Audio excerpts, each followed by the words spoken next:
Do 28-day challenges even matter, or month-long challenges even matter? And I'm talking healthy lifestyle challenges. And these challenges don't guarantee smooth sailing in future days. They don't guarantee any particular energy level or motivation for us, and they certainly do not replace real life happenings and events. But I think they do something. Just to give you a little bit of background, on February 1st, I launched a movement and mindset 28-day challenge for the month of February. In some ways, I feel like a bit of a slacker. I picked February, the shortest month of the year. And I didn't put a whole lot of planning into it, but I've had some learnings through the process. The whole idea of it was just to nudge people along and try to get people moving every day of the month and trying to get people doing a little bit of mindset work throughout the month as well. If you're new to this channel, you can see the full video series of the entire challenge in the playlist that I have linked below. But now that it's over with, I got thinking, do these challenges even make a difference? You see them all the time on YouTube or on other social media, 28-day or 30-day challenge for walking, for doing pull-ups or chin-ups, for developing good habits, for eating healthy, whatever it might be. A lot of those challenges promise transformation in that short period of time. That wasn't my experience. I did not experience what I would call transformation. And it was my own challenge. I was running the challenge for my own channel. But no, I wouldn't say it resulted in transformation. But I do think they do something. And I think they build something. I think they build steadiness. And over time, I think that steadiness over those days, as you keep showing up and keep participating in the challenge and keep adding movement in the particular case of this challenge that we're talking about, keep adding movement and some mindset work to your days. And over time, I think that steadiness starts to build confidence, the quiet kind of confidence that starts to let you see what you're capable of, starts to let you see potential in yourself that maybe you didn't know was there. This challenge wasn't about transformation. It was about meeting ourselves where we were and trying to do something every day that would nudge us forward, small steps forward. This challenge was really about progress, not perfection, and not transformation.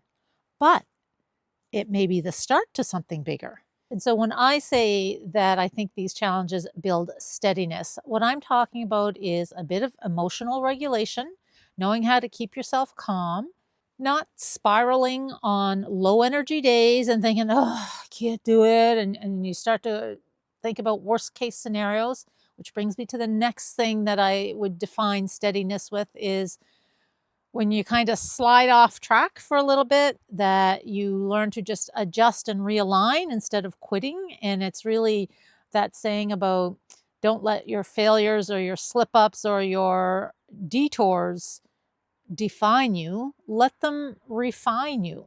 And one of the biggest parts of this whole steadiness for me in this challenge was it really changed the question I ask myself every day. So I've been pretty active, certainly all my life, most of my adult life. But most days, if I'm not in a phase of my life where I'm training for a race or training for something and following a schedule, most days I would ask myself, okay, I wonder, is today going to be like an exercise day or a workout day or a movement day, whatever you want to call it? And instead of asking myself that through this challenge, I knew I committed to 28 days. The question shifted to, how will I work out? How will I move? How will I exercise today? That shift from if to how made a huge difference for me. It also kind of took away some of the decision fatigue with trying to decide, okay, is this a day that I'm going to do something? There wasn't any decision to be made around whether or not I was going to move. And the other thing that I find with that, it opened up space for creativity with that new question. When I would ask myself, okay, how am I going to move today? I tried new things without pressure. We tried snowshoeing, we tried filling bird feeders and lifting the bird seed up and down to try and get a little bit of strength building in there, and tried walking, and of course running. Running is my go-to activity, but it just opened up a whole other, I don't know, a whole other list of possibilities for how we can get movement happening. Okay, so what do these month-long challenges teach us or build, or how do they benefit us? It builds a base. It gives you some structure. It directs you to what you need to practice. It gives you something steady. It's the 28-day challenges or your 30-day challenges, whatever it might be that you're participating in, I think starts to lay down the foundation for future practices and future habits. The other thing I think that is worth mentioning, or that I have learned along the way, is that it positions you better to respond to life events, whether those are big events or little events, because you are what you practice. And when something big happens, you don't just automatically become disciplined and develop good habits when some big event occurs. No, you fall back on what you've been practicing. That's why we call it a practice. You practice movement throughout your challenge. You practice mindset work throughout your challenge. You practice showing up throughout the challenge, even when you might not want to. You practice being consistent. You practice, in terms of the mindset work, you practice responding instead of reacting. You don't necessarily master these things. You build it, you practice it, you return to it. It becomes your default. Every day you show up in a challenge starts to collect evidence. Evidence that you can show up. Evidence that you can start new things. Evidence that you can think differently. Evidence that you can follow through with things. Evidence that you feel better when you move, even when you didn't feel like moving in the first place. And these pieces of evidence start to stack up on one another. And it starts to build belief in yourself, belief in your potential, belief in future possibilities. And that belief starts to build confidence.